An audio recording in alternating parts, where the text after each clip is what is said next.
बिस्मिल्लाहिर्रहमानिर्रहीम। Students BS chemistry, physics, botany, zoology, second semester. Last जो first हमारा lecture था एरोमेटिक हाइड्रोकार्बन्स के हवाले से, आज उसका सेकंड लेक्चर है रियल स्ट्रक्चर ऑफ बेंजीन। के बेंजीन का हमने लास्ट जो 5-6 स्ट्रक्चर स्टडी किए थे, जिसमें 4 डबल बॉन्ड, अच्छा 2 ट्रिपल बॉन्ड्स या 2 डबल बॉन्ड और 1 ट्रिपल बॉन्ड, या साइक्लिक कैकाउल या डेवर स्ट्रक्चर, या एक 5 ring structure.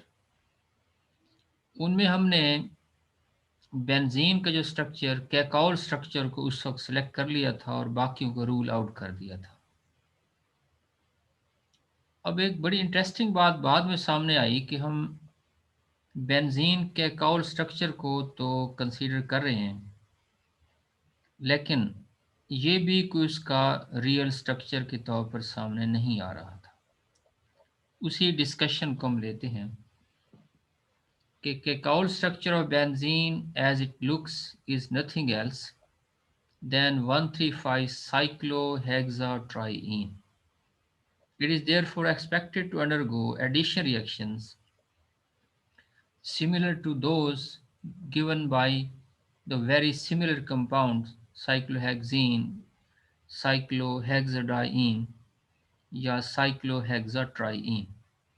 In actual practice, benzene does not give addition reactions, rather it gives substitution reaction। ये बात पहले भी मैंने की, in which one of the hydrogen atom of benzene is replaced by some other atom or group।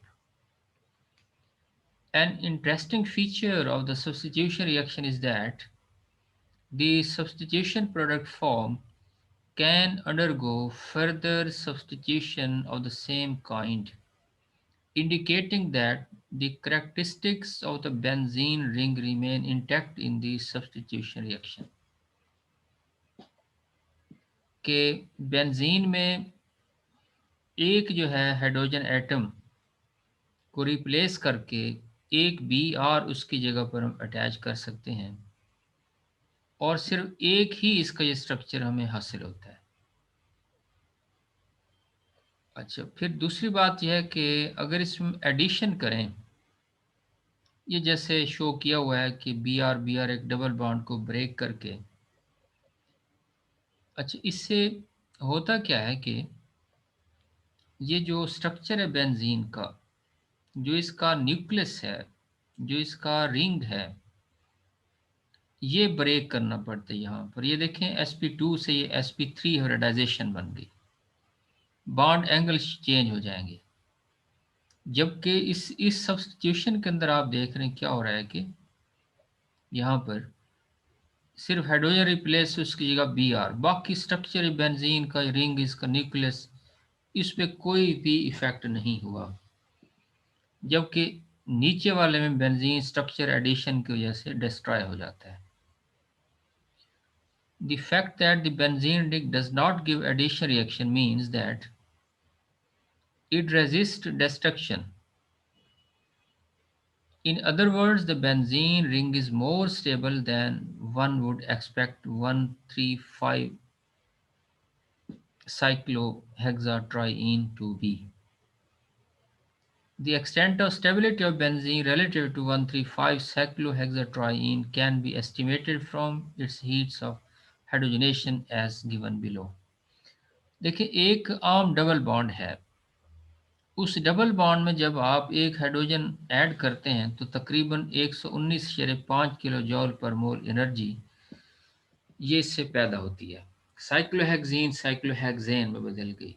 अगर इसी तर्ज के दो डबल बॉन्ड हों, जैसे ये 13 साइक्लो हेक्साडाइईन है, तो इससे उसकी आप वैल्यू डबल कर देंगे, 119.5 मल्टीप्लाइड बाई 2, तो इट शुड बी 239.0 किलो जॉल पर मोल।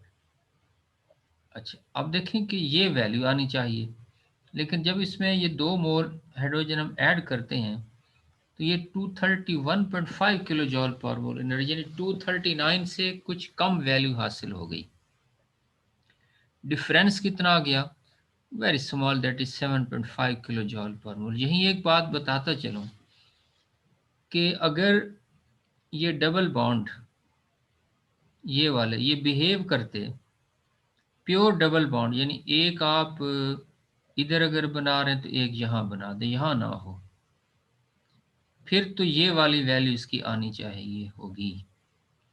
इसमें फिर ये कहा गया कि अगर जब वैल्यू इसकी ये आ रही है 231, इट मीन कि ये एक कंजुगेटेड सिस्टम को रिप्रेजेंट कर रहा है, यानी एक डबल बॉन्ड, एक सिंगल, एक डबल बॉन्ड। इस कंजुगेशन की वजह से इसकी वैल्यू ये 231 आ गई।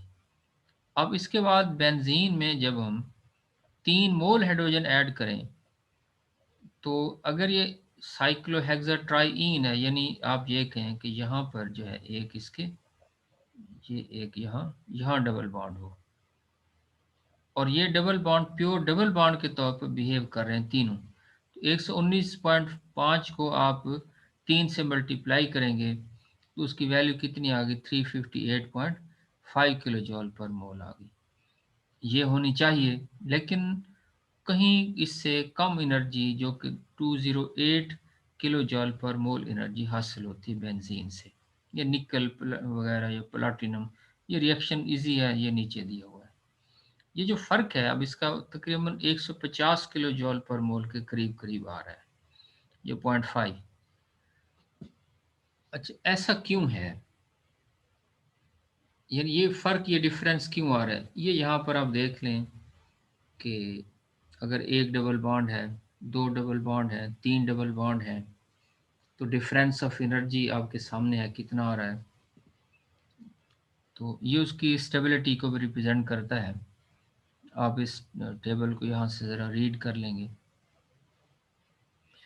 द रिलेटिव एनर्जी या स्टेबिलिटी ऑफ द साइक्लोहेक्सीन या 13 साइक्लोहेक्साडाइन या 135 साइक्लोहेक्साट्राइन and benzene can be radially visualized from the height of the corresponding horizontal lines above the baseline, which represents cyclohexane, the ultimate product in every case.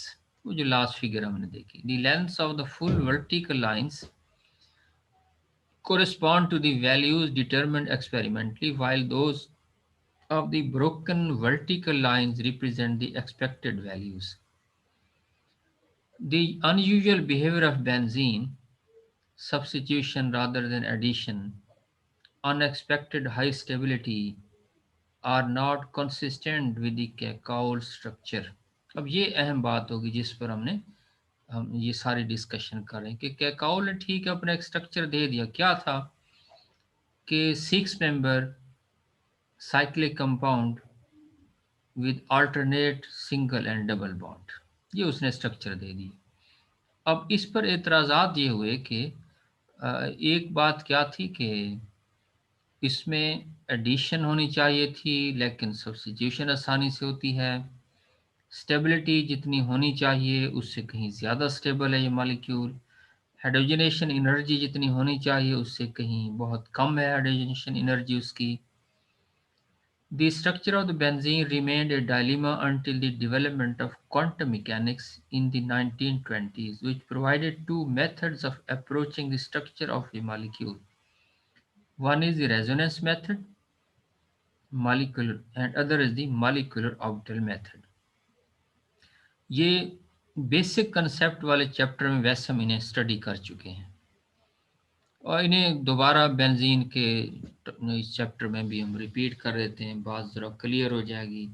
मेरे जो chemistry के students हैं, physics वाले भी आप लोग भी पढ़ते रहे, बॉटनी वाले भी पढ़ते रहे वीडियो लेक्चर्स में, तो ये वही बेसिकली वही चीज़, उसी को हम रिपीट कर रहे हैं। देखें, एक तो ये रेजोनेंस मेथड आ गया। रेजोनेंस मेथड पता है क्या होता है? थोड़ा सा फिर वजाहत कर देता हूँ कि बाज़ औक़ात किसी कंपाउंड का जब हम स्ट्रक्चर ड्रा करते हैं तो एक स्ट्रक्चर उसकी प्रॉपर्टीज़ को मुकम्मल तौर पर एक्सप्लेन नहीं कर पा रहा होता, इसीलिए हम उसमें एक से ज़्यादा स्ट्रक्चर ड्रा करते हैं। जितने स्ट्रक्चर हम रूल्स के मुताबिक ड्रॉ करते जाएंगे वो उसके रेजोनेंस स्ट्रक्चर या कैनोनिकल स्ट्रक्चर्स कहलाएंगे। जितने ज़्यादा कैनोनिकल स्ट्रक्चर होंगे उतना ही वो ज़्यादा स्टेबल स्ट्रक्चर होगा। तो बेंजीन के कॉल स्ट्रक्चर के मुताबिक ये आपके सामने है, दो स्ट्रक्चर इसके बन रहे हैं। एक जिसमें 1 2 3 4 5 6 पर डबल बॉन्ड है, 2 3 4 5 1 6 पर सिंगल बॉन्ड है। दूसरे में 1 2 3 4 5 6 पर सिंगल बॉन्ड है, 2 3 4 5 एंड 1 6 पर डबल बॉन्ड आ गया।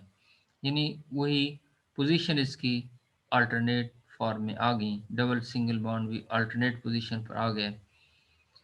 तो एक थ्योरी हमने ये भी लास्ट इसी में स्टडी की थी, लास्ट टॉपिक के अंदर, कि ये इंटर कन्वर्टिबल हैं, इक्विलिब्रियम में होते हैं, फौरी तौर पर एक दूसरे में कन्वर्ट हो जाते हैं, दोनों स्ट्रक्चर इसके हो सकते हैं। ये इसका आ गया रेजोनेंस मेथड। तो इस बुनियाद पर बेंजीन को ये सारी डिस्कशन जो है कि एक्सरे एनालिसिस जो है, फिर उसमें जब इसे नोट किया गया तो इसने तो इसके कौल जो ये स्ट्रक्चर था इसे मज़ीद मुस्तरद कर दिया, रूल आउट कर दिया। अच्छा, एक्सरे स्ट्रक्चर पर यह बात सामने आई और स्पेक्ट्रोस्कोपिक मेजरमेंट्स की बुनियाद पर कि मॉलिक्यूल जो बेंजीन है ये 6 मेंबर प्लेनर रिंग है। बॉन्ड एंगल इसके 120 डिग्री हैं। कार्बन कार्बन बॉन्ड लेंथ इसकी इक्वल है 1.39 एंगस्ट्रॉम के बराबर है। The molecule of benzene consists of a planar regular hexagon in which the carbon-carbon bonds are neither single bond nor double bond. Rather, their bond order is in between that of single bond and a double bond.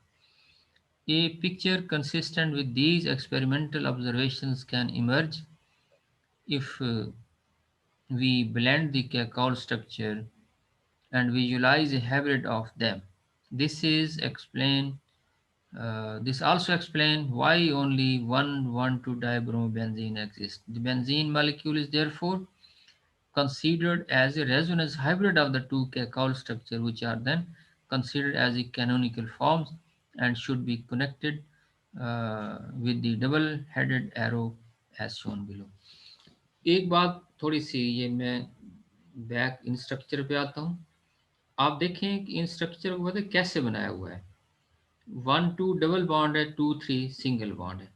अगर तो कैकाउर structure ठीक है, ऐसे ही है, फिर उधर होना क्या चाहिए? सिंगल बॉन्ड की लेंथ ज़्यादा होती है 1.54 एंगस्ट्रॉम, और डबल बॉन्ड की लेंथ थोड़ी होती है 1.34 एंगस्ट्रॉम। तो डबल बॉन्ड शॉर्ट इसमें दिखाया हुआ है, सिंगल बॉन्ड को बड़ा। तो एक अजीब सा यानी ये मॉलिक्यूल हमें नज़र आएगा। लेकिन बेंजीन का जो मॉलिक्यूल है वो रेगुलर हेक्सागोनल उसका आप कहेंगे ये स्ट्रक्चर है, 6 मेंबर जो रिंग है, तो प्लेनर भी है लेकिन हेक्सागोन्स की सूरत में है, ये जैसे हमने यहाँ शो किया है। और एक्सरे एनालिसिस इसकी वजाहत कर रही है कि सारे सी एच बॉन्ड एंगल भी एक जैसे हैं, सी सी बॉन्ड एंगल भी बराबर हैं, एंगल भी 120 पर है, और कोई भी डबल सिंगल बॉन्ड की नहीं है, बल्कि 1.39 एंगस्ट्रम के बराबर जो है इसकी लेंथ आती है, carbon carbon bond length. According to theory of resonance, when equivalent canonical form contribute toward the बस ये आप, क्योंकि वही सारा जो है वही है साहब का जो आपने फर्स्ट चैप्टर बेसिक पढ़ा है, आप इसे खुद रीड कर लेंगे।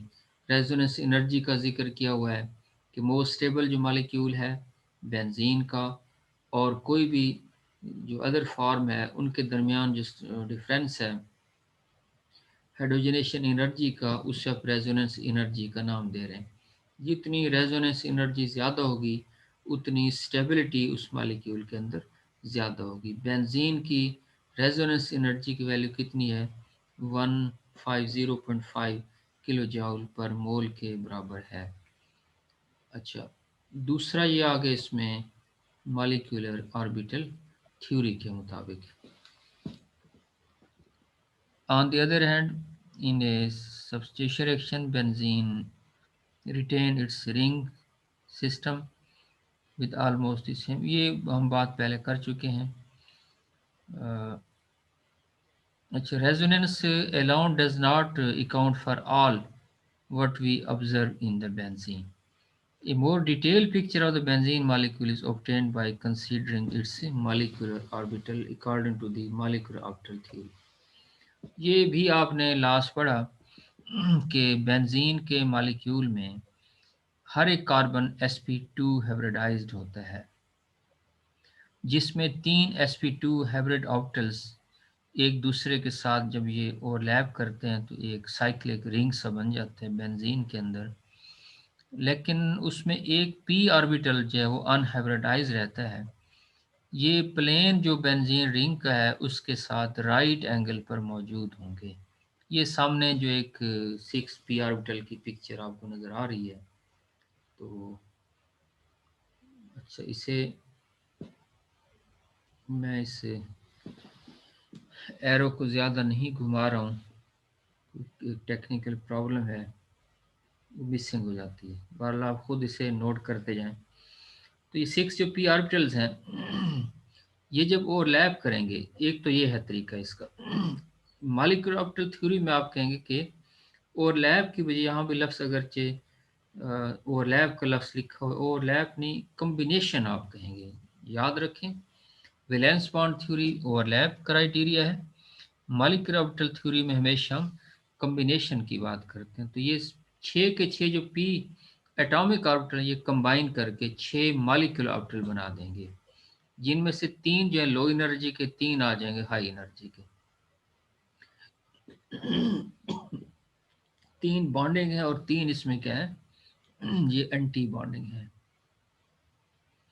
अच्छा, ये भी इसकी डिटेल आप पढ़ चुके हैं कि इसमें नोडल प्लेन्स कितने हैं, क्या इनका स्ट्रक्चर है, किस तरह से शेप बनेगी, ये सारे आपके सामने नोट किया। अब यहाँ से बस रिवाइज ही करना है इसे, बेसिकली तो ये सब का पॉइंट है।